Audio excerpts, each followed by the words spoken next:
Hi friends, ఈరోజు మనం wait యొక్క ఫుల్ కాన్సెప్ట్ చూద్దామండి.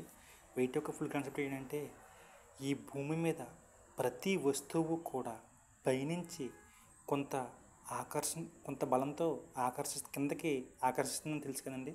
అలాగే ఆ వస్తువు యొక్క ద్రవ్యరాశి ఎమ్, అలాగే దాని గురుత్వాకర్షణ జీ మీద ఆధారపడి పనిచేస్తుందన్నమాట అండి. దీని ఎలా రాయొచ్చు అంటే F=m/g అన్నమాట అండి. ఎఫ్ అంటే ఏంటంటే ఫోర్స్ అన్నమాట అండి, అంటే బలం.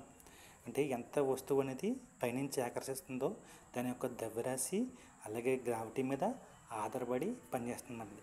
ఒకవేళ బలం అనేది పెరిగిందనుకోండి, ఇక్కడ మాస్ కూడా పెరుగుతుంది. అలాగే ఒకవేళ బలం అనేది తగ్గిందనుకోండి, ఇక్కడ గ్రావిటీ కూడా తగ్గుతుంది. అర్థమైంది ఫ్రెండ్స్. అలాగే దీన్ని ఎలా రాయొచ్చు అంటే F=ma కూడా రాయొచ్చండి. ఎందుకంటే డ్యూ టు గ్రావిటీ అన్నా డ్యూ టు యాక్సిలరేషన్ అన్నా రెండు ఒకటి అండి. అర్థమైంది ఫ్రెండ్స్. Thank you. ఏదైనా అర్థం అవ్వకపోతే కామెంట్ సెక్షన్లో రాయండి. Thank you.